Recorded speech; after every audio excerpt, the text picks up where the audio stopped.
Hi guys, welcome to Pakistani family reaction. कैसे हैं आप सब। मेरा नाम अजहाद मेरा नाम है। नदीम। तो यार चैनल पर नहीं हो तो चैनल को सब्सक्राइब कर ताकि आपको आने वाले अच्छी अच्छी वीडियोस की नोटिफिकेशन टाइम से मिलते रहें। तो यार वीडियो बहुत ही ज्यादा कमाल है, बहुत ही ज्यादा रिक्वेस्ट आ रही थी। तो वीडियो का टाइटल है चीन और पाकिस्तान मिलकर भी इस इंडियन एयरक्राफ्ट कैरियर को हरा नहीं सकते। अच्छा, मतलब कि ये है कि दोनों देश इंडिया और चाइना और पाकिस्तान मिलकर भी इंडिया के एयरक्राफ्ट को कुछ नहीं बिगाड़। अच्छा देखते हैं वजह। अब ये देख के पता लगेगा तो ओरिजिनल वीडियो का लिंक आप लोगों को मिल जाएगा डिस्क्रिप्शन।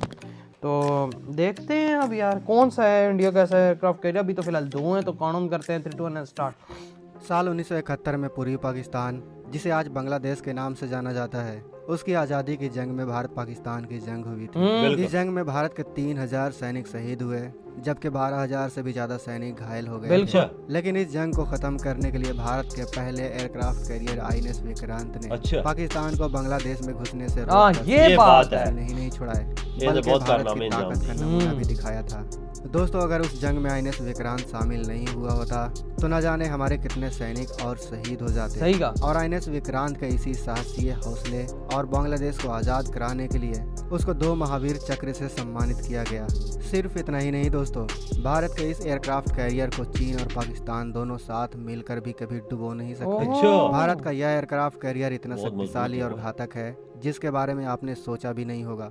और यही वजह है कि भारत समुद्र में गर्व से सर उठा के और पाकिस्तान भय से भयभीत होकर चलता है। हमारी नेवी नहीं स्ट्रांग है यार। में हम भारत के इसी आन बान और शान के बारे में जानेंगे कि आखिर यह इतना शक्तिशाली क्यों है। इसके बलबूते बगैर भारत किस्म की जंग जीत सकते। सही का। दोस्तों, अगर आपको नहीं पता कि आखिर एयरक्राफ्ट कैरियर होता क्या है, तो हम आपको आसान शब्दों में बता दें कि एक एयरक्राफ्ट कैरियर एक जंगी जहाज होता है, लेकिन यह अपने आप में एक पूरी की पूरी आर्मी होती है। सही का। क्योंकि यह अपने देश के गौरव और गरिमा के लिए दुश्मन के सामने डट कर खड़ा रहता है और दुश्मन को नाबूद कर देने की शक्ति रखता है। एक एयरक्राफ्ट कैरियर में फाइटर प्लेन की लंबी कतारों के साथ हेलीकॉप्टर, मिसाइल, कैनन गन और बम होते हैं, जिससे दुश्मन के सिर्फ जहाजों को ही नहीं बल्कि पूरी की पूरी आर्मी और देश को भी खत्म किया जा सकता है। एक एयरक्राफ्ट कैरियर में कम से कम 6000 सैनिक अपनी जान को हथेली में लेकर 1 साल तक के लंबे समय के लिए डट कर खड़े रहते हैं। और इन लोगों के लिए एयरक्राफ्ट कैरियर में खाने पीने, रहने, खेलने से लेकर मेडिकल, डेंटल,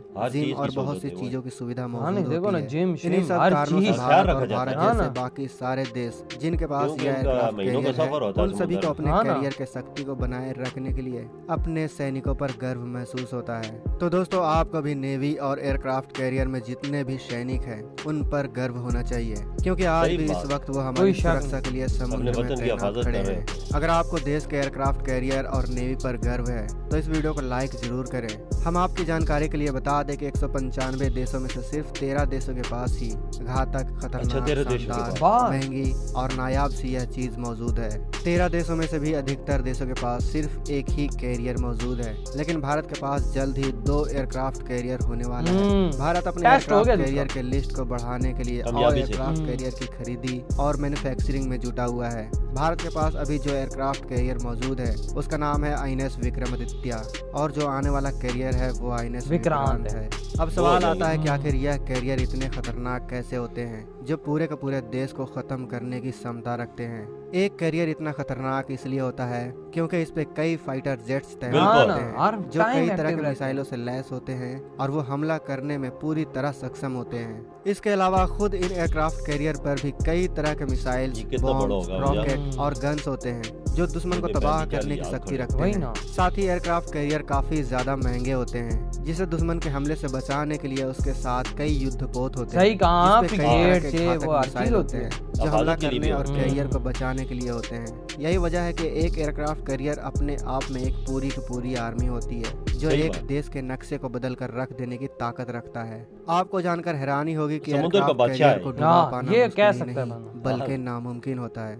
न पानी से न हवाई हमलों से इन कैरियर्स को डुबा पाना किसी के बूतों की बात नहीं होती है। अब ये बात सुनकर आपको नहीं लगता कि एयरक्राफ्ट कैरियर के इन राज के बारे में आपको जानना चाहिए? क्या क्यों एक एयरक्राफ्ट कैरियर अजर और अमर होता है? आखिर क्यों एयरक्राफ्ट कैरियर को समुद्र का बादशाह कहा जाता है?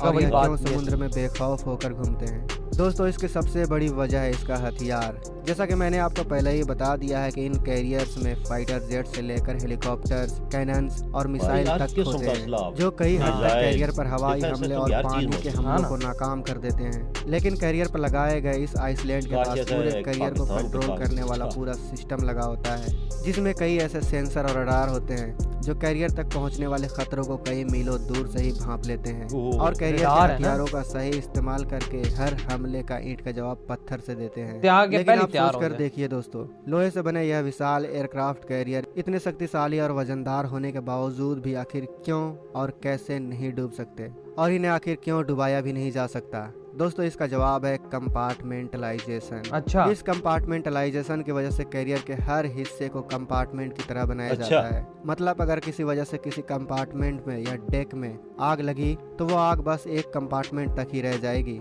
और बाकी के कंपार्टमेंट तक आंच भी नहीं आएगी। और इतना ही नहीं, अगर कैरियर का कभी समुद्री तूफान से सामना हो जाए और किसी कारण बस पानी किसी कंपार्टमेंट में भर जाए तो वो पानी सिर्फ उसी कंपार्टमेंट तक सीमित रह जाएगा। इसके अलावा कैरियर के डेक की ऊंचाई 60 फीट की होती है, जो समुद्र के सबसे खतरनाक तूफान जो सिर्फ 46 फीट ऊंचाई तक उठ पाती है वो भी कैरियर के डेक तक नहीं पहुंच पाती।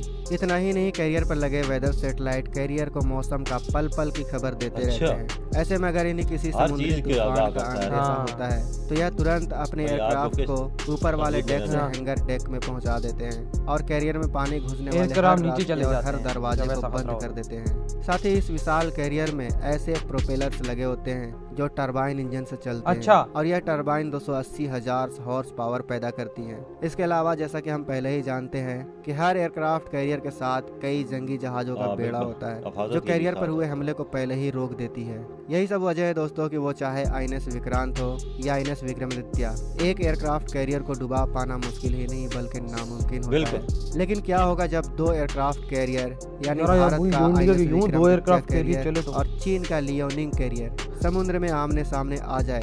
या भारत का एयरक्राफ्ट कैरियर चीनी एयरक्राफ्ट कैरियर को वापस चीन भेज देगा या चीन का कैरियर भारत के कैरियर को नेस्तनाबूद कर देगा? यह जानने के लिए आपको इस वीडियो के दूसरे पार्ट का इंतजार करना होगा, क्योंकि हम इस वीडियो के दूसरे पार्ट पर भी काम कर रहे हैं और जल्द ही उस वीडियो को भी अपलोड कर दिया जाएगा। अगर आपको भारत के एयरक्राफ्ट कैरियर पर गर्व हुआ हो तो भारत के इस शानदार और शक्तिशाली एयरक्राफ्ट कैरियर आईएनएस विक्रमादित्य के लिए एक लाइक तो बनता है यार। इधर हुई है वीडियो खत्म, इनका लिंक मिल जाएगा डिस्क्रिप्शन में। लाजमी कि चैनल को सब्सक्राइब करें जो इतनी कमाल की ये वीडियोस बना रहे हैं। तो यार अब आते हैं अभी मेन अपने रिव्यू की तरफ। तो यार ये ऐसा है कि इसको डुबाया नहीं जा सकता। बिल्कुल वजह इसमें इतने कमाल आते हैं कि बंदा देख के हैरान रह गया। वही ना, नीचे अगर पानी भी जमा हो जाता है किसी हिस्से में वो हिस्सा बंद हो जाएगा, वही सिर्फ डैमेज होगा, उससे ऊपर पानी नहीं होगा, नहीं जाएगा। 60 फुट ऊंचा है ना, 60 फुट 60-65 फुट ऊंचा है। और जो तूफान है सबसे खतरनाक 40 फुट पर 45 पे होता है। सबसे खतरनाक जो आए तो जो मतलब आए तो खतरनाक, सबसे खतरनाक जो होता है उसकी से ऊंची ऊंचाई नहीं होती। और इस तरह का अगर हो तो